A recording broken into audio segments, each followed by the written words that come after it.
করে আসছে। আমরা যেমন মাধ্যমিক শিক্ষকদের জন্য মাধ্যমিক আলাদা শিক্ষা অধিদপ্তর চাই, মাধ্যমিক শিক্ষকদের দীর্ঘদিনের যে বঞ্চনা রয়েছে সে বঞ্চনার অবসান চাই। একজন শিক্ষক 30 বছর থেকে 35 বছর চাকরি করে, একই পদে চাকরি করে বিদায় নিয়ে সেই দাবির মধ্য থেকে কতিপয় দাবি আমরা এখানে সন্নিবেশিত করেছি। আমি সেই দাবিগুলো একে একে করে পাঠ করে শোনাচ্ছি। শিক্ষকদের উপর হামলাকারীদের গ্রেফতার করে আইনের আওতায় আনতে হবে। এনটি পদ 9ম গ্রেড বাস্তবায়ন করতে হবে। মাধ্যমিক শিক্ষকের জন্য আলাদা অধিদপ্তর অবশ্যই বাস্তবায়ন করতে হবে। সরকারি মাধ্যমিক শিক্ষকদের জন্য যৌক্তিক পদসমান তৈরি করতে হবে। মাধ্যমিক স্তরের সকল শূন্য পদে পদায়ন ও পদোন্নতির ব্যবস্থা অবশ্যই করতে হবে। বকেয়া টাইম স্কেল এবং সিলেকশনকে দ্রুত প্রদান করতে হবে। এটা আমাদের সকল শিক্ষকদের একদম প্রাণের দাবি।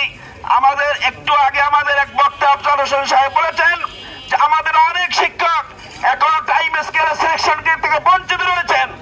ওই একই সময় যারা বঞ্চিত ছিল সারা বাংলাদেশে একমাত্র মাধ্যমিক সেক্টরের এই কর্মকর্তারা সারা সকল অফিসের কর্মকর্তারা টাইম স্কেলে সিলেকশন পেয়েছেন, পেয়ে পাইনি শুধু আমরা।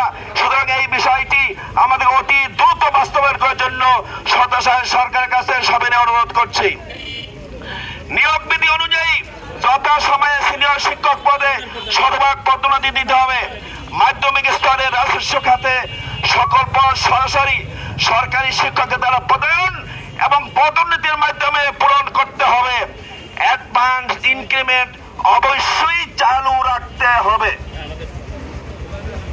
না না এবার তো বাবু ডাক্তার সাহেব সামনে আসুন।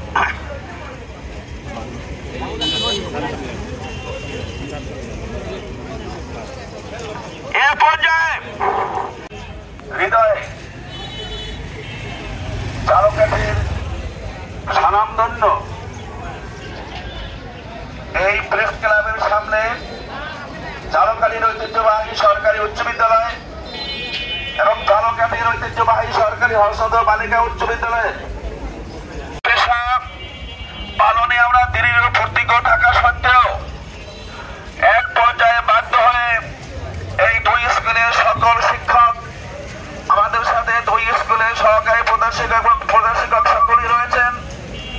আমরা এখানে এই প্রেস ক্লাবের সামনে আজকের ইচ্ছা না থাকা সত্ত্বেও আমি আবার একবার বলেছি কারণে আটকে রেখেছিল এবং যদিও সদাশয় বর্তমান সরকার সেটি ছেড়ে দেওয়ার ঘোষণা দিয়েছে, আমরা চাচ্ছি সেই বকেয়াটা বেতন বকেয়া টাইম স্কেল সিলেকশন গ্রেড যেটি 15 সালের পূর্বেই পাওনা হয়েছে, অথচ 15 সাল থেকে অদ্যাবধি সে পাওনা আমাদের দেওয়া হচ্ছে না, বিভিন্ন অজুহাতে আটকে রাখা হচ্ছে। আমরা চাই আমাদের বকেয়া টাইম স্কেল সিলেকশন গ্রেড অতি দ্রুত বাস্তবায়ন করা হোক এবং ওই যারা হামলা করেছে